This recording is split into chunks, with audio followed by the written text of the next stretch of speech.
A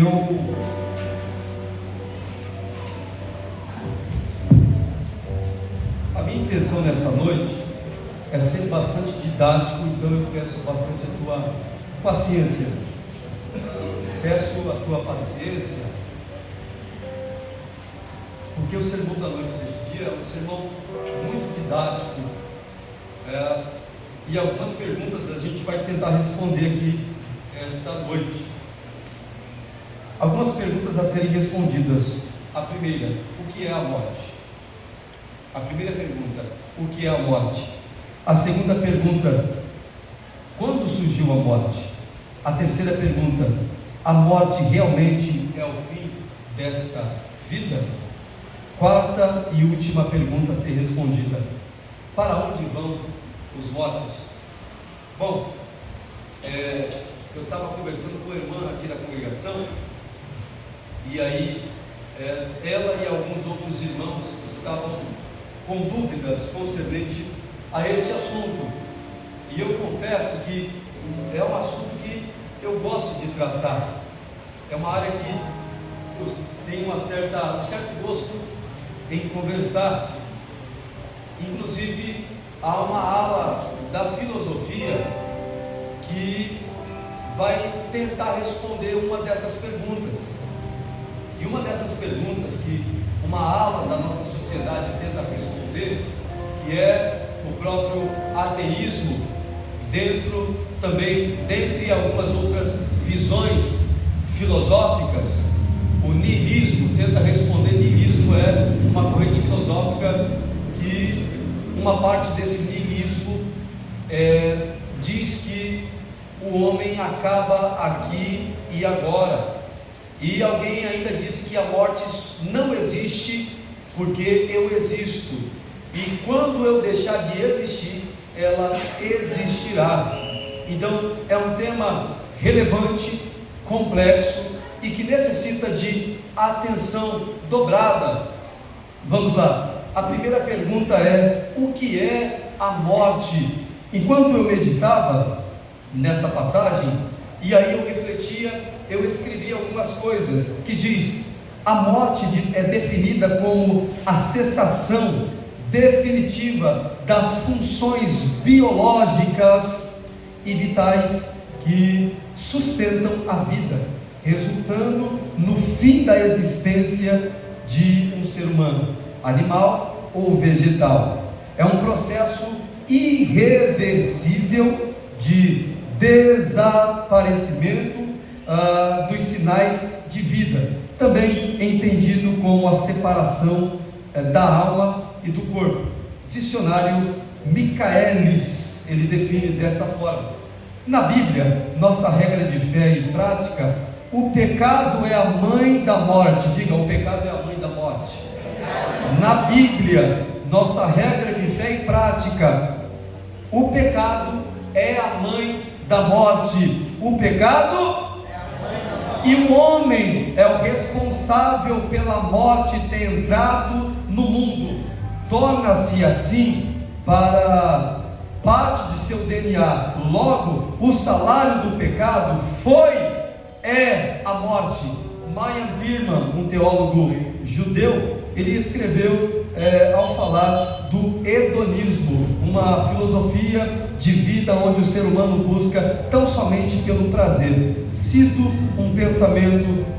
um pensamento de sua época que diz, que perpetua os nossos tempos: o que é natural é belo, e o que é belo é correto. O que é hedonismo?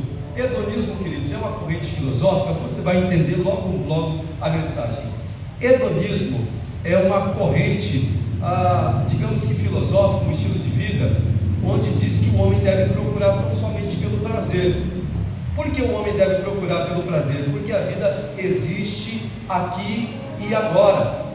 E a gente vai citar um filósofo do 4º século antes de Cristo, que ele dizia que a morte só não existe porque ele existe, e quando ele deixar de existir, logo a morte existirá. O que ele está querendo dizer é que eu vivo aqui e o agora, e há uma corrente em nosso tempo chamado hedonismo ou hedonistas, que diz que o ser humano deve buscar pelo prazer, o aqui e o agora, deve curtir e deve buscar tão somente pelo prazer. Então Lion Birman, lá na década de 40, ali quando está surgindo a Segunda Guerra Mundial, ele está citando que havia homens que buscavam tão somente pelo prazer. Não é pecado ter prazeres, buscar prazer ou momentos de lazer. O pecado aqui é viver uma vida como se Deus não existisse. Repito, ateísmo é muito mais do que um adolescente que ainda cheira a leite, que nem foi desfraldado e se declara ateu. Na verdade, eu tenho dó dessa pessoa. O ateísmo é muito mais do que uma criança revoltadinha com os pais, revoltada com a igreja, revoltada com a sociedade, e agora se diz ateu e se diz satanista ao mesmo tempo. Ou ele não sabe o que é. Então o ateísmo é uma corrente que nega também, não só a Deus, mas todos os valores cristãos. Nega que há verdade absoluta, como se, na verdade, esse termo para mim é um absurdo. Verdade absoluta, se é verdade, logo não há necessidade de colocar essa palavra absoluta, porque verdade é verdade, não necessita de ser verdade absoluta, é verdade, ponto, e acabou. Então, o ateísmo é uma das correntes que nega, além de Deus, e tudo aquilo que é certo e correto. Logo, se eu sou livre, eu decido viver da forma que eu quero. E um dos pensamentos que eles carregam é: não há vida após a morte. E nós cristãos, a gente faz a pergunta: o que é a morte? E uma outra pergunta: o que acontece depois da morte? Deixamos de existir? Ou os ímpios deixam? Ou aqueles que não morreram em Cristo deixam de existir? Há uma teologia, especificamente dos testemunhas de Jeová e dos adventistas do sétimo dia. Eles apregoam da seguinte forma: o homem sem Cristo morreu. Este homem agora fica naquilo chamado na doutrina do sono da alma. E o que é esta doutrina do sono da alma? É que o homem sem Cristo, quando morre, Deus é tão bom que este homem morre e agora ele fica adormecido e receberá uma certa punição, e depois, como Deus é tão bom, Deus não deixará esta pessoa sofrendo eternamente. Já os testemunhos de Jeová diz que o homem é aniquilado, ou que não tem consciência de sofrimento, porque Deus é tão bom que não chega ao ponto de punir as suas criaturas. Vamos lá. O que é a morte?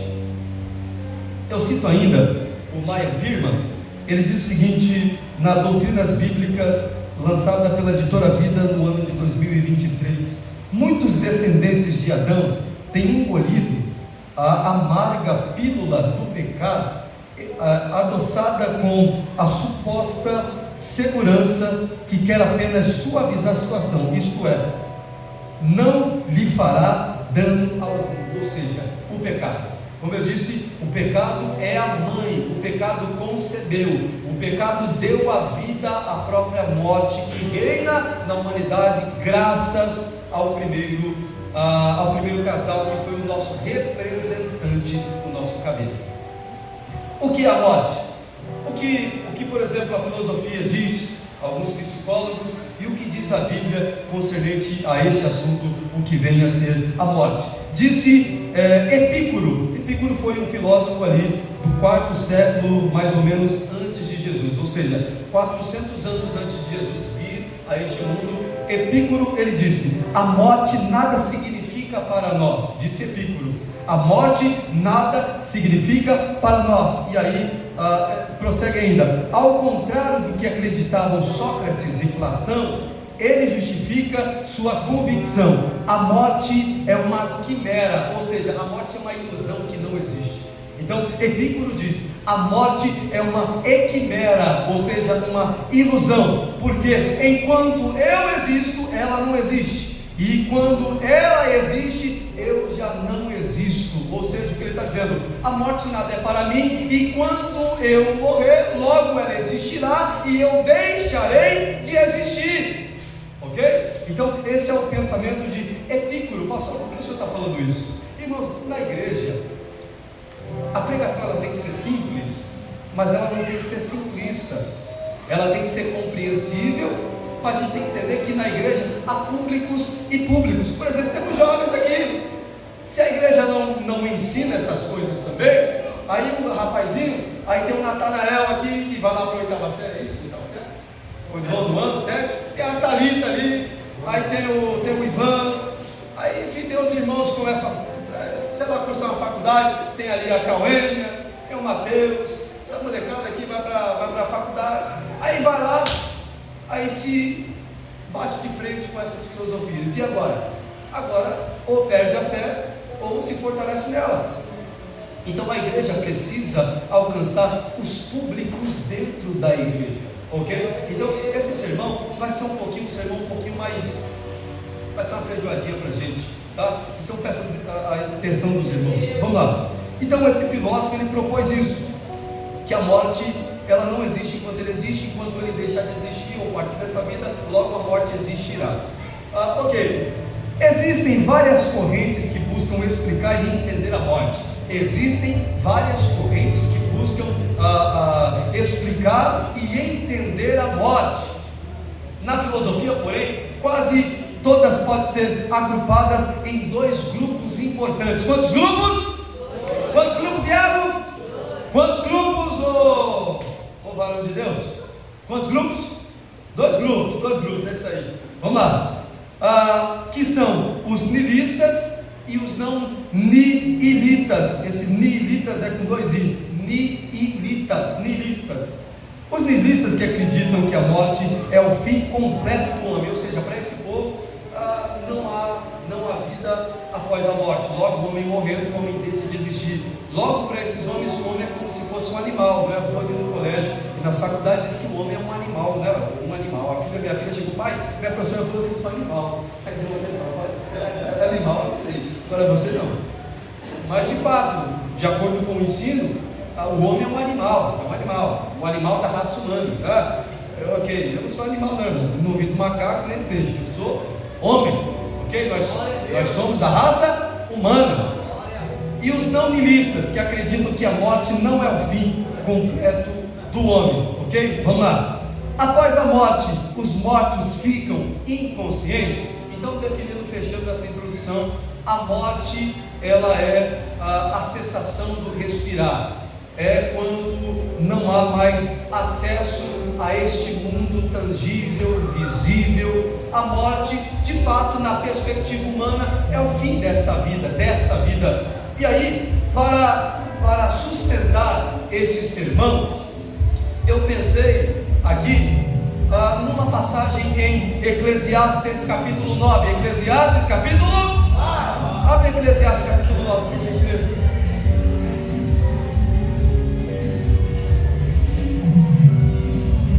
Eclesiastes capítulo 9. Abra por gentileza. Eclesiastes capítulo 9. E eu tenho uma mensagem para os irmãos que perderam seus entes queridos dentro desta mensagem. Todos encontraram Eclesiastes 9:5? Vamos lá. Olha o que diz: porque os vivos sabem que hão de morrer. Os vivos sabem que hão de morrer, mas os mortos não sabem coisa nenhuma, nem tampouco eles têm jamais recompensa, mas a sua memória ficou entregue ao esquecimento. Olhe para cá. O livro de Eclesiastes, eu já disse aqui e vou repetir, a Bíblia ela tem gêneros literários. A Bíblia ela tem gêneros. A Bíblia é uma biblioteca. A Bíblia é um livro que contém outros livros. Quando a gente fala no culto isso, não é que a gente está querendo falar bonito não, tá, irmão? A gente está querendo ser didático para melhor compreensão. Então, é por isso que faz sentido saber dessas informações. A Bíblia é um livro que contém outros livros. Dentro da Bíblia temos literatura poética, livros poéticos, ou melhor, vamos começar lá pelo início. Temos narrativa. Os 5 primeiros livros são narrativas que esboçam doutrinas. Temos livros históricos como Reis, primeiro, Crônicas, segundo Crônicas, não é primeira Crônicas nem segunda Crônicas, pois não é carta, é livro. Então é primeiro Crônicas, segundo Crônicas, primeiro Reis, segundo Reis. Temos também livros poéticos, e os livros poéticos são Jó, Salmos, Provérbios, Eclesiastes e Cantares. Pastor, porque é poético, é um estilo literário, porque ele está escrito num tom poético, de poesia. Logo, não se interpreta esses escritos poéticos como eu interpreto as cartas de Paulo. Não se interpreta cartas de Paulo como se interpreta um gênero literário, tá? Apocalíptico, há um gênero literário também chamado literatura apocalíptica, ok?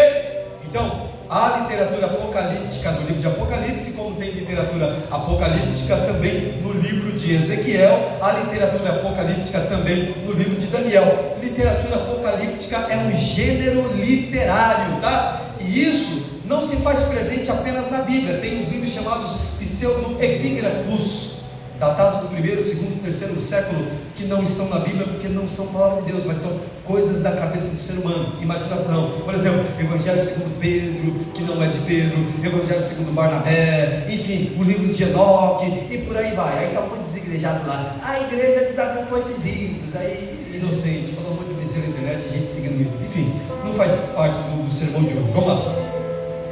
Então, por que, pastor, o senhor deu essa volta toda para falar desse versículo 5 do capítulo 9 de Eclesiastes? O livro de Eclesiastes, ele está dentro de uma literatura poética. Posto isso, a intenção do Espírito ao conduzir Salomão é da seguinte forma: trabalhar na perspectiva humana, horizontal.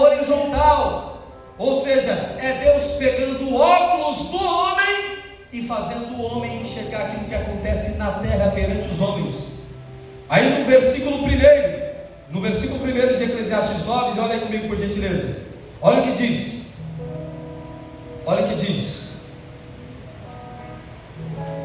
Eclesiastes capítulo 9. Eclesiastes capítulo 9. Eclesiastes 9, versículo 1: deveras resolvi todas essas coisas no meu coração, deveras revolvi, ou melhor dizendo, apliquei no meu coração a entender, deveras revolvi todas essas coisas no meu coração para claramente entender tudo isso. Ele prossegue dizendo que os justos, os sábios e suas obras estão nas mãos de Deus. E também o homem não conhece nem o amor, nem o ódio. Tudo passa perante a sua face. Tudo sucede igualmente a todos. O mesmo sucede ao justo, ao ímpio, ao bom e ao puro. Parece se tratar de um livro depressivo. Parece ser um livro pessimista. Parece que esse livro, ele não traz aquele teor triunfalista, vitória, glória, planta, colhe. Ele vai tratar sobre o que acontece no dia a dia. O bom faz o bem e recebe o mal, e o mal faz o mal e recebe o bem. Esta é a nota tônica do livro de Eclesiastes. É o que acontece na minha e na tua vida. Faço o bem, recebo o mal, e alguém faz o mal e recebe o bem. O ímpio, até na sua morte, por praticar a maldade, diz o livro, a corrente de ouro e a festa em seus velórios. Esse livro trata exatamente dessa realidade. Essa realidade que paradoxal, que deixa a nossa cabeça pensativa e às vezes até perguntando: onde está Deus? Cadê Deus? Salomão disse: tudo está nas mãos de Deus, nada foge.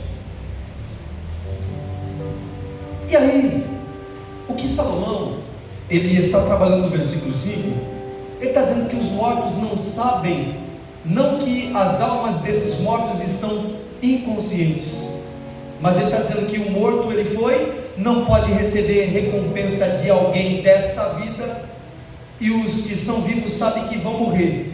E a ideia é que quando morrer não vai receber recompensa alguma. E uma das ideias que tiramos deste versículo é: o que tiver que ser feito nesta vida, faça enquanto ainda há tempo. Se for para perdoar, perdoe logo, irmão.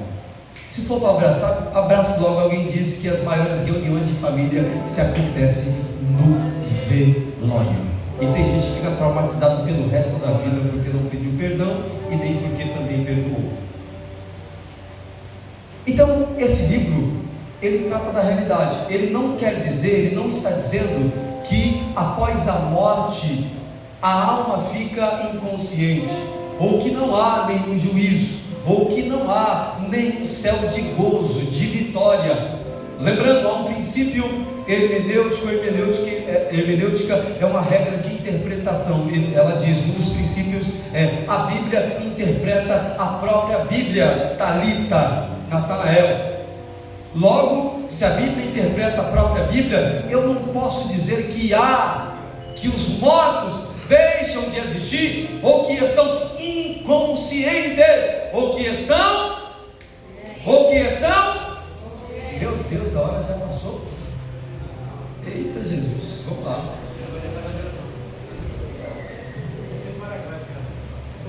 Vamos lá.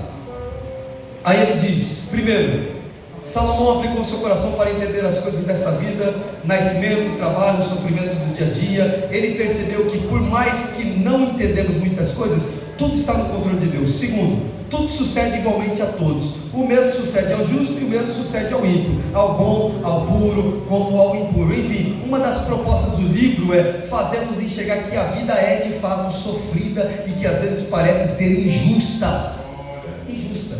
Vamos lá, vou correr porque a hora não espera. Irmãos, há muitas passagens na Bíblia que falam da vida após a morte. Eu gostaria de pontuar hoje sobre o inferno. Hoje a proposta é falar sobre o inferno. É um tema que é complicado, é delicado e é muito mal interpretado, muito mal pregado, muito mal ensinado. O Antigo Testamento pouco fala do inferno. O Antigo Testamento pouco fala do inferno. Eu confesso para os irmãos que, devido à nossa tradução, muitas passagens na Bíblia, quando se fala do Antigo Testamento, quando se fala do inferno, está lá nos Salmos: não deixará a minha alma no inferno, se referindo a Jesus. Na verdade, aí é um salmo messiânico, ou seja, um salmo profético que aponta para o Cristo que haveria de vir. Ou seja, Jesus morreu, foi sepultado e ao terceiro dia ressuscitou. Então, muitas vezes, quando está inferno no Antigo Testamento, na verdade não é inferno de tormento, de sofrimento eterno, mas é de morada dos mortos, 7 palmos, cemitério. E a palavra inferno que aparece ali é Seol, sepultura. Algumas novas traduções trazem não como inferno, mas como sepultura. Tanto que ele disse, o Pedro interpreta: não deixará a minha alma na sepultura, se referindo a Jesus. E a palavra no Salmo está: não deixará a minha alma no inferno. E aí tem uma doutrina católica apostólica romana que fala sobre o purgatório. O que é purgatório? Purgatório, segundo o catolicismo romano, criado ali pela alegoria de Agostinho de Hipona no 4º, 5º século, diz que a pessoa, ao morrer, ela vai para um lugar para purificar-se dos seus pecados. E diz que enquanto a pessoa joga uma moedinha, a pessoa é purificada mais rápido. Até se a pessoa fazer uma doação grande, a pessoa sai do purgatório e vai para o céu. Esta doutrina é equivocada e errônea, propagada pelos nossos amigos do catolicismo apostólico romano. E aí utiliza um texto de Mateus que fala que se injuriasse o teu irmão, será lançado no cárcere e não sairá dali até não pagar o seu último centavo. Só que o texto que Jesus fala, que Jesus está citando, está falando sobre relações cívicas e não de um mundo espiritual até então. E aí cria essa doutrina errônea a partir desse versículo, pela má compreensão. Vamos lá, vou correr porque o tempo não espera. Isaías, no Antigo Testamento, então, ele pouco fala do inferno. Não que o inferno não existisse ou que não fosse uma realidade. Isaías, no capítulo 66, abre aí comigo por gentileza. Isaías, capítulo 66, versículo 24, diz assim, ó: e sairão e verão os corpos dos mortos, dos homens, dos mortos dos homens, que prevaricaram. Prevaricaram é insistir em pecar e estar contra Deus, contra as leis de Deus. Porque o seu verme nunca morrerá, daqueles que morreram sem Cristo. Porque o seu verme nunca morrerá, nem o seu fogo se apagará. E serão um horror para toda a carne daquele que estiver no tormento eterno. Então o profeta Isaías, ele fala do tormento eterno. E daí eu peguei o comentário da Bíblia de Estudo Pentecostal. O comentarista da Bíblia de Estudo Pentecostal, o nome dele é Donald Stamps. Ele diz o seguinte: mediante a esse texto de Isaías 66, 24, esse texto sagrado, cito o comentário da Bíblia de Estudo Pentecostal. Aí ele diz assim: todos os salvos estarão com o Senhor para sempre. E aí ele cita Apocalipse capítulo 21 e Apocalipse capítulo 22. Todos os salvos estarão para sempre com o Senhor. Ok, aí ele faz um contraponto agora: ao passo que os que foram rebeldes à sua palavra irão para o inferno eterno. Esse inferno aqui é literal, não é sepultura apenas, não é 7 palmos apenas, mas é um lugar de tormento eterno, é um lugar de sofrimento. E o pastor Oswaldo pontuou muito bem esses dias pregando aqui, falou de 3 mortes. Romanos diz que o salário do pecado é a morte. O salário do pecado é a morte. A primeira morte que o pecado gera no homem foi a morte espiritual. A segunda morte, em ordem cronológica, gerada pelo pecado no homem, além da morte espiritual, a morte física. E esta família foi destruída pelo pecado. O próprio irmão matou o outro irmão por inveja, e o assassinato aconteceu depois de um culto. E a terceira morte é a morte eterna para quem morre nesta vida sem reconhecer o sacrifício vicário de Jesus, ou seja, está vivo, mas espiritualmente, ainda quando a pessoa não aceita Jesus como Salvador, ela vive morta espiritualmente. Isso não é ofensa de pregadores não, irmão, tá? De pastor, nada do tipo negativo, é o que a Bíblia diz. E há um ditado que diz: enquanto a vida é esperança, enquanto a vida nesta vida, para aquele que ainda que não recebeu a vida que é Cristo como Salvador. E aí diz Apocalipse que aqueles que foram mortos, que morreram, já estavam vivos, mas morreram. Aí a Bíblia diz em Apocalipse que esses que estavam mortos espiritualmente e que morreram e que foram para o inferno, olha para cá, a Bíblia diz que o próprio inferno vai ser lançado no lago de fogo. Ou seja, nem o inferno é eterno. Nem o inferno é eterno. O próprio inferno, que é o inferno, vai ser lançado no verdadeiro inferno, que é chamado de lago de fogo. Tem noção disso? E quem vai ser lançado lá? A morte, Satanás, seus anjos e todos aqueles que se rebelaram contra Deus. O pastor João Flávio Martinez, lá de São Paulo, depois você vê em casa um site chamado CACP, Centro Apologético Cristão de Pesquisa. Ele diz: o homem no inferno, ele é um intruso, porque o inferno foi criado para Satanás e seus anjos. Ou seja, Deus não tem prazer de lançar ninguém no inferno. O homem vai por sua livre e espontânea vontade. Embora uma corrente teológica aí forte, por sinal, que diz que Deus amou a Jacó e aborreceu a Esaú, errôneo, interpreta erroneamente o texto, que diz assim: ó, Deus predestinou aquele para o céu e predestinou aquele para o inferno. Verdade, a predestinação é bíblica, mas não é predestinação de indivíduos. Deus predestinou a igreja de ir para o céu. Agora, a igreja está predestinada, determinada que ela vai, determinado que Cristo vai arrebatar a igreja, está predestinado, ponto e acabou. Agora, cabe a mim fazer parte deste navio que é a igreja, que está predestinada a ir para o céu.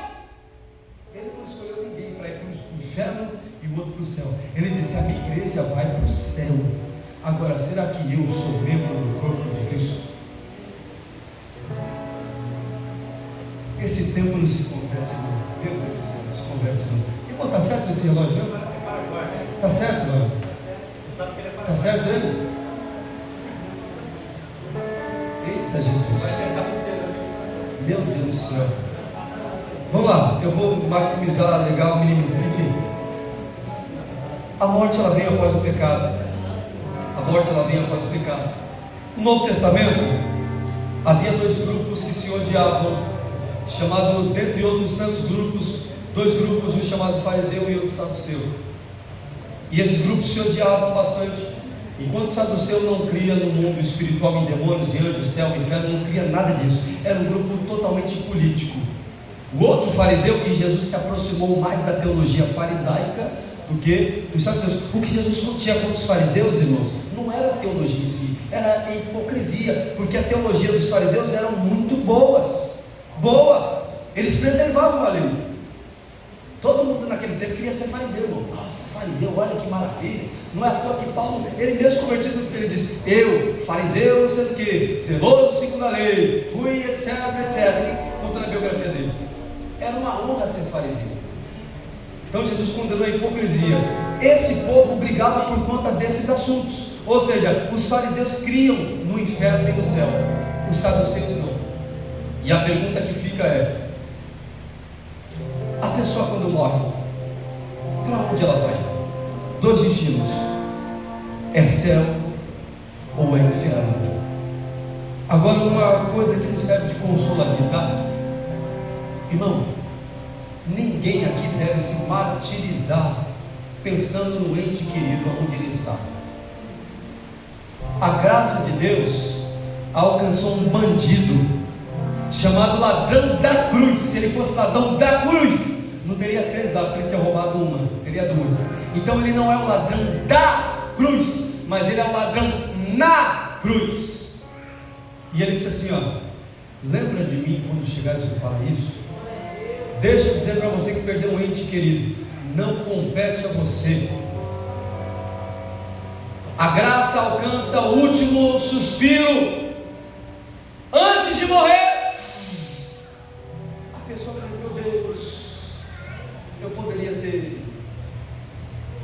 Então não compete ninguém se martirizar por ninguém, porque enquanto alguém se martiriza, esquece de viver. Viva a sua vida, viva a sua família, abrace quem está vivo, passeie, curta, se chateie, ame, namore, porque depois desta vida acabou. O filho que não perdoou o pai, depois que o pai foi embora, acabou. Você vai viver com esse trauma pelo resto da tua vida. A mãe que não perdoou o filho, depois que morrer, acabou. Você vai ver um monte de gente agarrada com o pai, e você não vai poder fazer o mesmo. Enquanto a tua velha está viva, abrace ela. Enquanto o teu velho está vivo, abrace ele. Se for para cuidar da saúde, cuide da saúde. A gente coloca as pessoas no inferno, irmão. As pessoas com a religiosidade colocam no inferno. Esse é filho do inferno.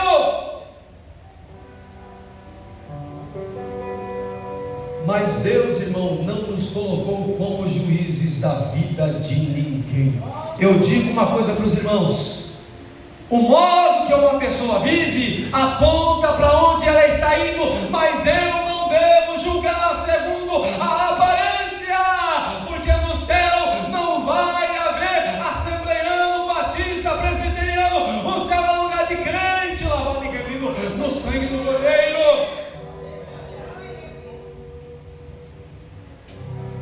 O ladrão na cruz nos dá um exemplo. Com isso eu não quero dizer que nós não temos que congregar. Com isso eu não quero dizer que nós não devemos aceitar a tradição da nossa igreja. Com isso eu não quero dizer que você deve viver uma vida sem ceiar e sem comunhão. Eu quero dizer que juiz de alma se chama Deus. No céu, irmão, eu vou propositalmente hoje, tá? Hoje eu vou passar um pouquinho. Peço, vocês me dão 10 minutinhos? Alguém dá? Se alguém falar não, eu paro agora. Alguém me dá 10 minutos? Alguém aí? Alguém não, pastor, eu termino agora, a gente continua depois. 10 minutinhos?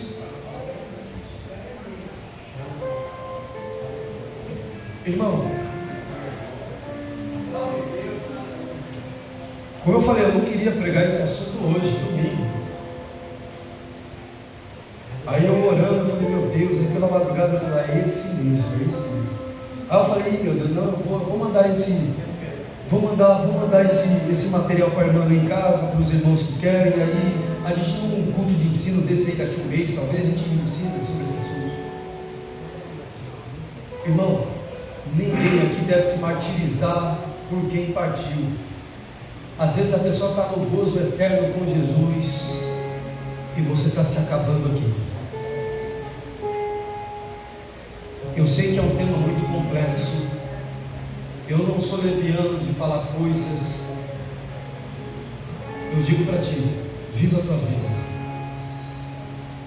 Tenha as boas memórias, os bons ensinamentos que essa pessoa deixou para ti. Viva, faça com que esses ensinamentos fiquem vivos dentro de você, dentro da tua tradição familiar. No Novo Testamento, Jesus ele fala muito do inferno. No livro de Mateus, no capítulo, por exemplo, capítulo 5, versículo 2 diz: eu, porém, vos digo que qualquer que sem motivo se encolerizar contra seu irmão será réu de juízo, e qualquer que disser a seu irmão racá, é meio que um xingamento, palavreado, será réu do sinédrio, e qualquer que dizer louco será réu do fogo do inferno. Ou seja, insultar uma pessoa, Jesus está dizendo que a pessoa é digna do fogo do inferno. Mateus 23, 15, ele diz: ai de vós, mestres da lei e fariseus hipócritas, porque percorrem a terra e mar para fazer um convertido, e quando conseguem, vocês tornam 2 vezes mais filhos do inferno do que vocês. Jesus está dizendo que aqueles fariseus lá atrás faziam discípulos, e essas pessoas que eram feitas discípulos, elas eram 2 vezes dignas de ir para o inferno por causa deles. Outro texto que eu cito é o versículo 33, Jesus dizendo para aqueles fariseus do passado: serpentes, raça de víboras, como vocês escaparão da condenação ao inferno? Diz aqui ainda o Marcos, capítulo 9, 45: e se o seu pé fizer tropeçar, corte-o. É melhor entrar na vida aleijado do que tendo os 2 pés ser lançado no inferno. Isso aqui é palavrão, irmão. Lucas 12, 5: mas eu mostrarei a quem vocês devem temer. Agora olha quem lança a pessoa no inferno: mas eu mostrarei a vocês a quem devem temer. O contexto desse texto aqui é que ninguém tem que ter medo daqueles que matam a carne, matam o homem, que ameaça. Olha o que ele diz: vocês não devem temer a esses homens aí fora. Quem deve temer? Mas eu mostrarei a quem vocês devem temer. Temei aquele que, depois de matar o corpo, ele pode matar tanto o corpo, tem poder para lançar no inferno. Sim, eu digo a vocês, esse vocês devem temer. Quem? A Deus. Ele mata o corpo e ainda lança a alma no inferno. Aí Pedro, deixa eu falar, o tempo não espera, e eu já vou finalizar.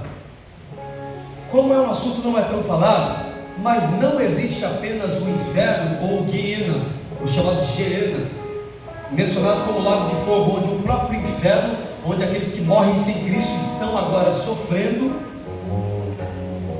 Esse lugar, na verdade, as pessoas no arrebatamento, no juízo, vão ressuscitar, e Jesus vai mostrar para elas o porquê elas foram para aquele lugar. Porque vocês negaram o meu sacrifício. Lembra quando estava aquela irmã tão simplesinha pregando? Você entendeu a mensagem e não aceitou? Pois é, por conta disso aí que você vai ir. Essa palavra que você ouviu e não viu, essa palavra vai ser contra você. Só que há um lugar além do inferno, além do lago de fogo, há um lugar chamado Tártaro. Esse Tártaro é um compartimento, é um tipo de inferno também. E esse Tártaro São anjos que não guardaram a sua forma natural, eles estão presos sobre cadeias espirituais. Se eles estivessem soltos, irmão, eles estariam se destruindo já. Eles são tão ferozes quanto o próprio Satanás, o diabo. Poderosíssimos, e Deus prendeu. Aí diz assim, ó, se Deus não poupou os anjos quando pecaram, antes precipitando-os no inferno, e a palavra que aparece aqui no grego é tártaro, é um lugar específico só para eles, os entregou a abismos de trevas reservados para o juízo. Então no dia do juízo vai todo mundo ser lançado, todo mundo assim, que estiver no inferno, e esses anjos que não guardaram a forma natural, eles estão separados num lugar separadinho, escuro, só deles. Demônios muito poderosos vão ser trazidos e julgados e ser lançados no lago de fogo. Trago uma aplicação em Lucas capítulo 16. Irmãos, o teólogo pastor Antônio Gilberto, ele é um dos editores, ele foi um dos que editou a Bíblia de Estudo Pentecostal que os irmãos possuem, muito respeitado não só no Brasil como em todo o mundo.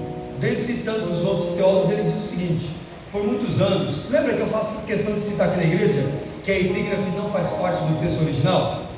Lembram? Epígrafe, que é o título em negrito, foi colocado para facilitar. O pastor Antônio Gilberto, dentre outros pastores, ele diz o seguinte: a passagem do rico e Lázaro não é parábola.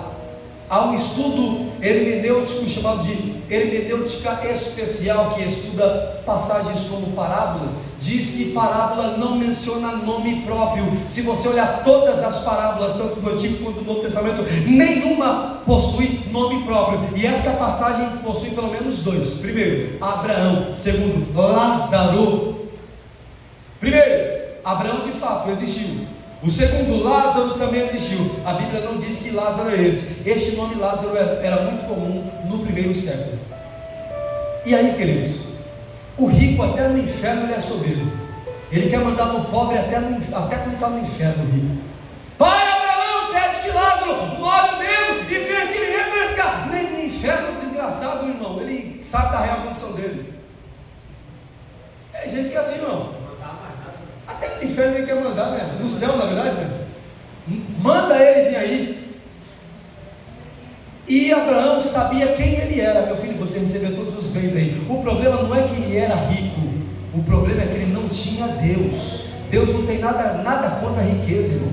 Tem nada contra. Ele tem contra a pessoa fazer da riqueza o seu Deus. Assim como o videogame às vezes é o Deus, às vezes a roupa é o Deus da pessoa, às vezes o filho é o Deus da pessoa, a família é o Deus da pessoa. Aí Deus tira a família. Aí Deus fala: meu filho, tirei que te atrapalhava de você. Está entendendo?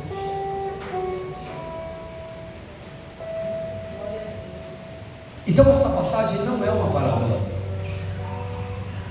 ela é uma realidade. Irmão, servir a Deus, eu não quero ser leviano aqui com minhas palavras, não quero ser leviano, não quero ser pretensioso. Servir a Deus, irmão, é ser livre, irmão.